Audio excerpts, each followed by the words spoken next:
Baiklah, perkenalkan nama saya Claudia Mangaha, dan pada saat ini saya akan mempresentasikan materi saya yang berjudul Bagaimana Orang Tua Dapat Membangun Tabiat yang Kuat dan Faedah Tahun-Tahun Permulaan. Kita masuk dalam materi yang pertama atau judul yang pertama, yaitu Bagaimana Orang Tua Dapat Membangun Tabiat yang Kuat. Nah, bila mana kita sebagai orang tua menyadari pentingnya pekerjaan kita dalam mendidik anak-anak, dan bila mana kita menyadari bahwa hal ini mencakup perkara-perkara yang kekal, maka kita akan merasa bahwa kita harus menggunakan waktu dan pemikiran kita yang terbaik untuk melakukan pekerjaan ini. Kita masuk dalam bagian yang pertama, yaitu miliki satu pengertian tentang prinsip-prinsip yang tercakup di dalamnya. Nah, orang tua harus mempertimbangkan hal ini di mana mereka harus memahami prinsip-prinsip yang menjadi dasar pemeliharaan dan pendidikan anak-anak. Dan kita sebagai orang tua harus sanggup membesarkan mereka atau anak-anak kita di dalam kesehatan jasmani, pikiran, dan akhlak. Yang kedua adalah jauhkan kedangkalan. Nah, kita sedang hidup di zaman di mana hampir segala sesuatu bersifat dangkal dan hanya sedikit saja keteguhan dan kestabilan tabiat. Anak-anak telah dimanjakan sehingga mereka tidak sanggup menghadapi kehidupan yang praktis, dan kesenangan akan kepelisiran melindungi anak-anak melalui doa dan iman. Nah, di sini Allah menginginkan kita untuk menjaga mereka dengan penuh kewaspadaan terhadap datangnya musuh yang jahat atau setan untuk pertama kalinya, dan bersedia serta bersiap untuk mengadakan perlawanan terhadapnya. Yang ketiga adalah dirikanlah sebuah benteng doa dan iman di sekeliling mereka dan jagalah mereka. Nah, kita sebagai orang tua tidak boleh sedetik pun terlepas dari serangan setan, di mana kita tidak mempunyai waktu untuk istirahat dari pekerjaan yang tekun dan penuh kewaspadaan.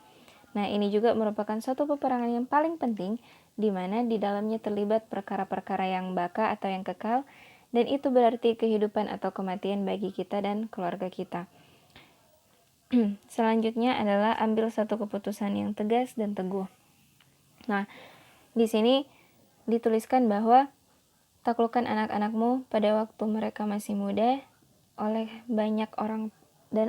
karena ini banyak orang tua sangat melalaikan hal ini, di mana mereka tidak mengambil keputusan setegas dan seteguh sebagaimana mereka seharusnya ambil yang berkaitan dengan anak-anak mereka. Yang kelima adalah dengan sabar taburkan benih yang berharga itu.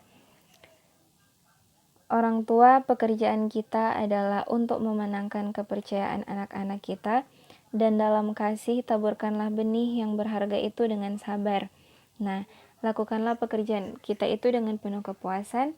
Pokoknya jangan sekali-kali kita bersungut-sungut akan kesulitan, kecemasan, dan kerja keras. Dan jika oleh usaha yang sabar, manis budi, dan yang menyerupai Kristus, kita bisa menghadapkan satu jiwa yang sempurna di dalam Kristus, dan maka hidup kita tidaklah akan sia-sia. Yang keenam adalah ajarkan ketaatan kepada hukum. Kita sebagai orang tua harus mengajarkan kepada anak-anak kita bahwa mereka harus tunduk kepada hukum. Yang ketujuh adalah bukanlah rahmat ataupun kebajikan untuk membiarkan seorang anak mengikuti jalannya sendiri. Nah, di sini kita tidak boleh melalaikan atau menyerah kepada peraturan ciptaannya sendiri dan melalaikan untuk memperbaikinya dengan dalih bahwa kita begitu mengasihinya sehingga tidak ingin menghukumnya. Nah, itu bukanlah kasih yang membiarkan anak kita memperkembangkan tabiat yang nantinya akan menjadikan dirinya sendiri dan diri orang lain menderita.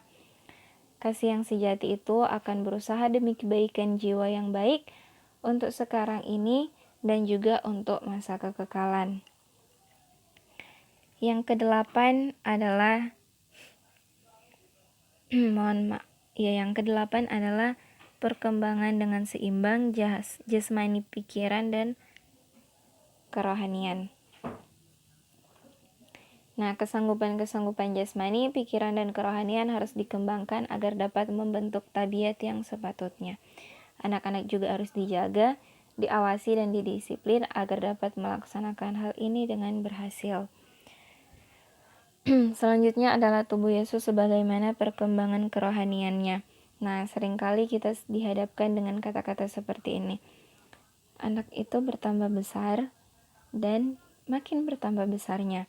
Nah, pada masa anak-anak dan pada masa muda, perhatian diberikan kepada pekerjaan untuk memperkembangkan jasmani. Hal ini menempatkan anak-anak dan orang muda di dalam satu keadaan yang baik, sehingga dengan disertai pendidikan keagamaan yang sepatutnya, mereka juga dapat seperti halnya Kristus bertambah kuat di dalam roh. Yang ke-11 adalah kesehatan berhubungan dengan pikiran dan akhlak. Nah, agar dapat membangkitkan kepekaan moral anak-anak terhadap tuntutan-tuntutan yang dihadapkan Allah kepada mereka, kita sebagai orang tua harus menanamkan di dalam diri mereka atau di dalam pikiran mereka bagaimana caranya menaati hukum Allah di dalam bangun tubuh mereka. Kemudian untuk menyelaraskan pikiran mereka ke dalam arah yang benar dan pada waktu yang tepat adalah suatu pekerjaan yang paling penting. Kalau demikian, betapa penting agar pikiran kita sebagai orang tua itu benar-benar bebas dari kecemasan dan pemikiran terhadap perkara yang tidak perlu, agar mereka dapat berpikir dan bertindak sambil menjadikan kesehatan jasmani dan akhlak anak-anak mereka atau anak-anak kita itu sebagai bahan pertimbangan yang terutama dan yang tertinggi. Orang tua merasa heran bahwa anak-anak mereka itu lebih sulit untuk dikendalikan daripada diri mereka sebelumnya. Padahal di dalam banyak masalah, pengaturannya mereka yang buruk itulah yang telah menjadikan anak-anak mereka demikian. Nah, mutu makanan yang disediakan oleh orang tua di atas meja dan yang mereka anjurkan supaya dimakan oleh anak-anak mereka selalu membangkitkan nafsu hewani dan melemahkan kesanggupan akhlak dan pikiran. Selanjutnya adalah makanan yang bersih untuk pikiran adalah perlu. Didiklah segala kuasa dan cita rasa anak-anakmu itu. Nah, di sini kita harus berusaha untuk memenuhi pikiran anak-anak kita sehingga tidak akan ada tempat untuk pikiran-pikiran yang rendah mutunya dan dapat merusak. Anugerah Kristus itu adalah satu-satunya penawar atau pencegah kejahatan. Nah, kita bisa memilih jikalau kita mau apakah pikiran anak-anak kita itu akan dipenuhi oleh pemikiran-pemikiran yang suci dan tidak dinajiskan ataukah oleh kejahatan yang ada di mana-mana, kesombongan dan melupakan penebus itu. Kemudian selanjutnya adalah kita sedang hidup di dalam satu waktu di mana segala sesuatu yang dan dangkal ditinggikan lebih daripada yang benar dan yang bersifat alamiah dan yang bertahan. Nah, pikiran harus dijaga agar terbebas daripada segala sesuatu yang akan menuntut kepada jurusan yang salah. Itu tidak boleh dibebani dengan cerita-cerita yang tidak berguna, yang tidak akan menambahkan kekuatan kuasa pikiran. Bahkan pemikiran itu adalah sama halnya seperti makanan yang kita sediakan untuk pikiran kita. Selanjutnya adalah satu pikiran yang cerdas tidaklah cukup. Kita boleh jadi merasa senang dengan pemikiran anak-anak yang cerdas, tetapi kecuali itu berada di bawah pengendalian satu hati yang sudah disucikan, yaitu akan bertentangan dengan maksud Allah. Tidak ada sesuatu kecuali kepekaan yang dalam tuntutan-tuntutan Allah terhadap kita dapat memberikan kepada keutuhan tabiat yang sepatutnya. Selanjutnya adalah tujuan yang tinggi dalam perkembangan tabiat. Jikalau kita sebagai orang tua mengajarkan anak-anak kita agar rajin, maka setengah dari mara bahaya itu telah berlalu dari kita. Oleh karena kemalasan akan menuntut kepada segala macam penggodaan untuk berbuat dosa. Dan di atas segala sesuatunya, marilah kita juga mengajarkan mereka tentang tuntutan-tuntutan Allah terhadap diri mereka, bahwa tugas mereka lah membawa agama kepada segala bidang kehidupan, agar mereka mengasihi Allah sebagaimana yang terutama dan mengasihi sesama, dan tidak mengabaikan kesopan santunan dalam hal-hal yang kecil yang perlu untuk memperoleh kebahagiaan. Yang selanjutnya adalah berdoalah untuk hikmat sorga. Nah, di sini selain daripada usaha kita sebagai orang tua untuk melakukan suatu bimbingan dari semenjak masa anak-anak, orang tua harus merenung-renungkan dan berdoa dengan sungguh-sungguh kepada Allah untuk meminta hikmat pertolongan ilahi supaya dapat mendidik anak-anak dengan sepatutnya agar supaya mereka dapat memperkembangkan tabiat yang berkenan kepada Allah. Selanjutnya adalah bimbingan akhlak dan kerohanian harus diberikan. Nah, di sini kita harus menerjunkan diri ke dalam hidup yang aktif dengan disertai prinsip-prinsip yang kokoh dan bersedia berdiri teguh di tengah-tengah kecemaran akhlak dunia yang jahat, di mana orang tua harus diyakinkan tentang kewajiban mereka untuk memberikan kepada dunia anak-anak yang mempunyai tabiat yang diperkembangkan dengan baik dan anak-anak yang mempunyai kuasa moral untuk melawan penggodaan dan yang kehidupannya akan menjadi hormat kepada Allah dan suatu berkat kepada orang lain. Selanjutnya adalah ajarkan anak-anak untuk memilih bagi diri mereka sendiri. Nah, di sini biarlah orang-orang muda dan anak-anak kecil diajarkan untuk memilih bagi diri mereka sendiri jubah kerajaan yang telah ditenun di dalam surga. Nah, jubah ini tabiat Kristus yang tidak bernoda dengan cuma-cuma ditawarkan kepada setiap manusia, tetapi semua orang yang akan menerima dan memakainya ada di sini. Dan yang terakhir adalah biarlah anak-anak diajarkan bahwa apabila mereka membuka pikiran mereka, di mana kita mengajarkan anak-anak apabila mereka membuka pikiran mereka kepada pemikiran yang baik dan suci dan melakukan hal-hal yang baik dan menolong orang lain, mereka sedang memakaikan kepada diri mereka jubah tabiat Kristus. Nah, ini akan menjadikan mereka dikasihi dan kelak akan menjadi hak mereka untuk memasuki istana raja itu.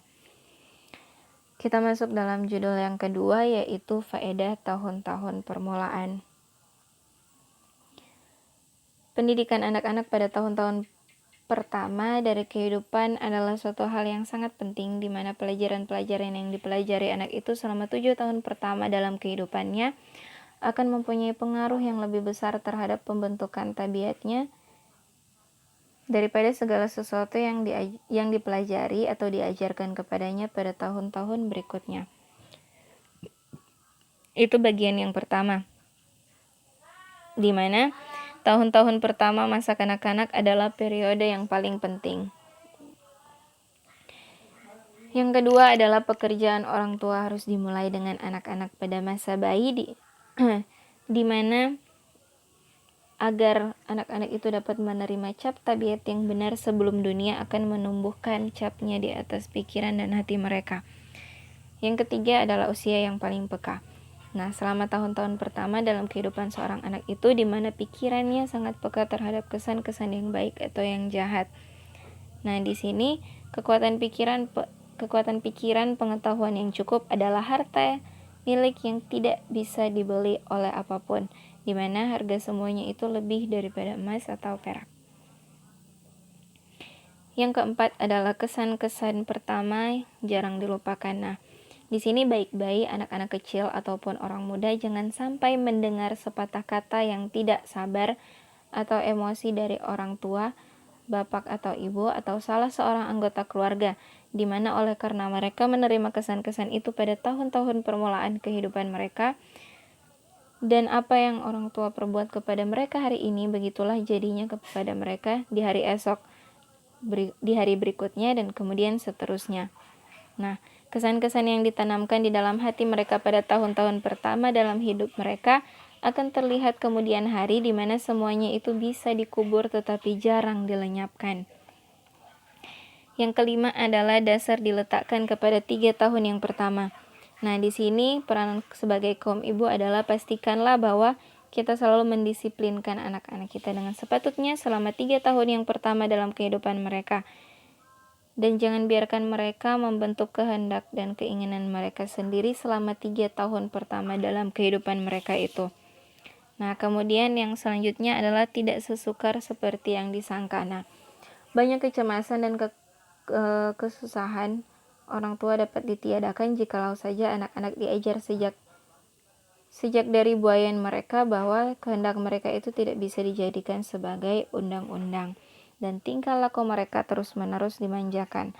Tidaklah sesukar atau sesulit seperti sangkaan yang biasa kita dengar atau yang umum untuk mengajarkan anak-anak kecil menahan luapan amarahnya dan mengalahkan luapan nafsunya. Yang selanjutnya adalah jangan tunda pekerjaan ini. Nah, di mana banyak orang melalaikan tugas mereka selama bertahun-tahun yang pertama dari hidup anak-anak mereka.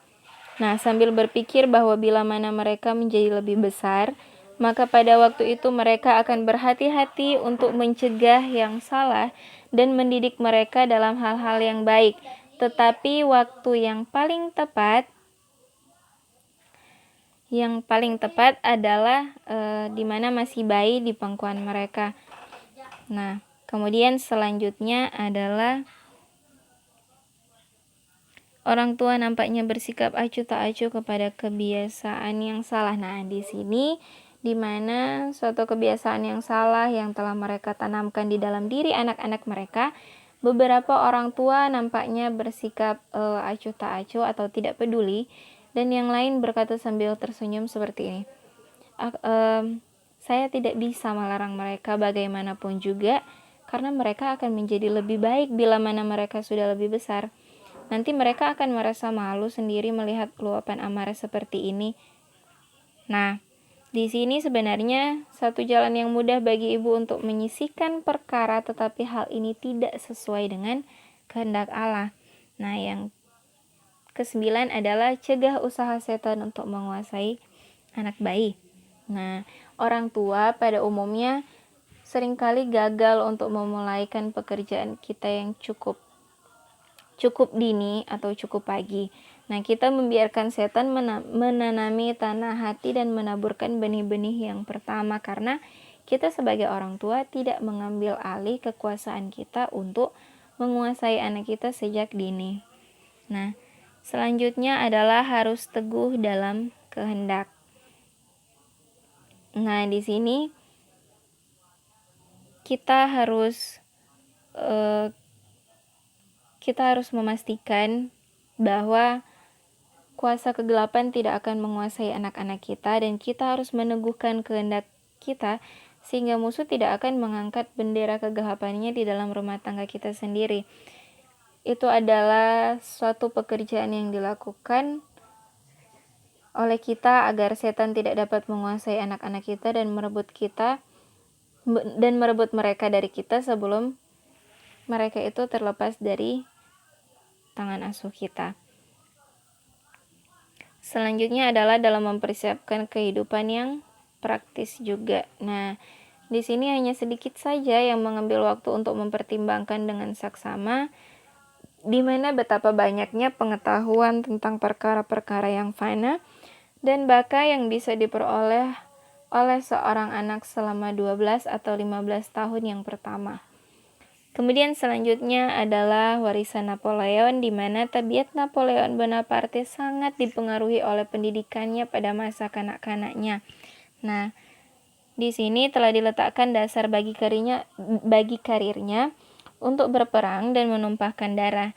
Dan andai kata saja usaha dan perhatian yang sama itu telah diarahkan untuk menjadikan dia sebagai seorang yang baik, otomatis itu mempengaruhi dia dengan roh Injil, dan betapa berbedanya nanti sejarah hidupnya. Kemudian selanjutnya adalah Hume dan Voltaire.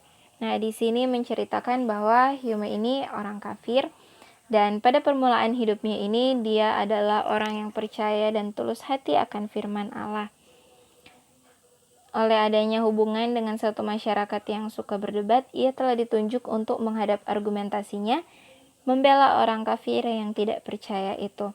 Dan sedangkan pada waktu Voltaire berusia 5 tahun, ia telah menghafalkan sebuah sajak orang kafir, dan pengaruh yang merusak itu tidak pernah terhapus dari pikirannya. Ia menjadi salah satu alat setan yang paling berhasil untuk memalingkan manusia dari Allah. Nah,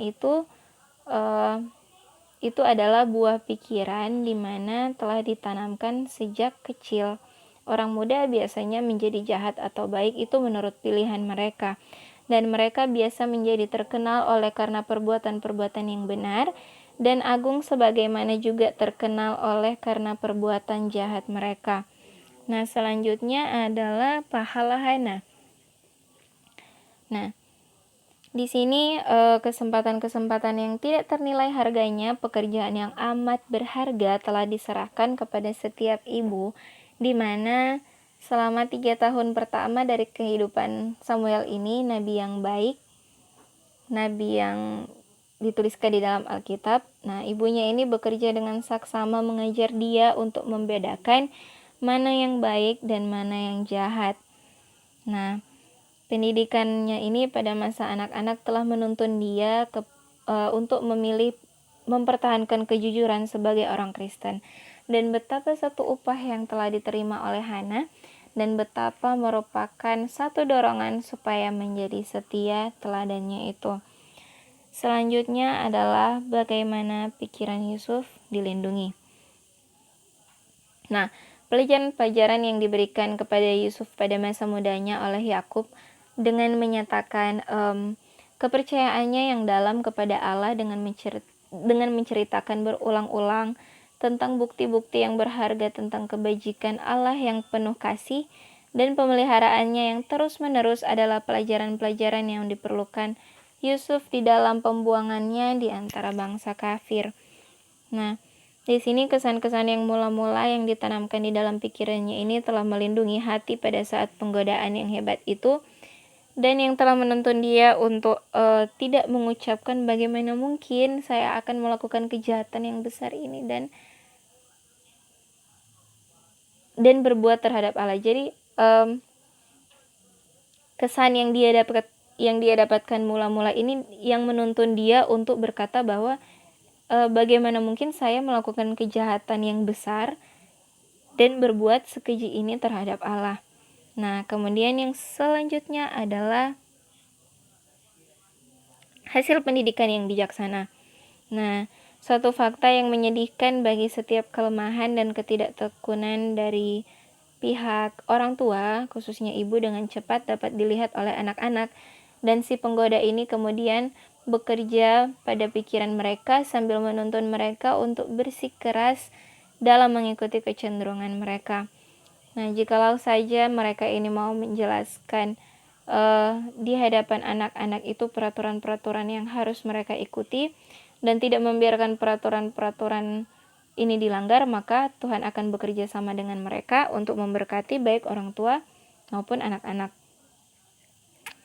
Yang terakhir adalah usia yang sangat muda sekali anak-anak menjadi peka terhadap pengaruh-pengaruh yang merusak moral. Nah, di sini di umur anak-anak yang masih belia, mereka itu akan menjadi peka terhadap pengaruh-pengaruh buruk di mana dapat merusak moral mereka. Tetapi orang tua yang mengaku diri Kristen kelihatannya tidak melihat bahaya dari cara pengasuhan mereka.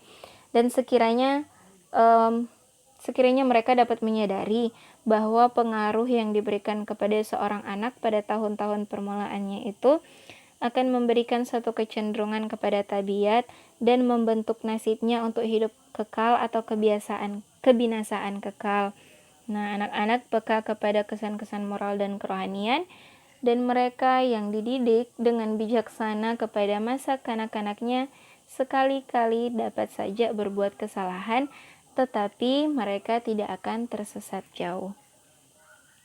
Baiklah, demikian presentasi saya dengan kedua materi yang telah saya bacakan tadi, dan mohon maaf bila mana ada kata-kata yang tidak jelas ataupun tidak dimengerti. Mohon untuk memberikan saran serta bantuannya. Terima kasih.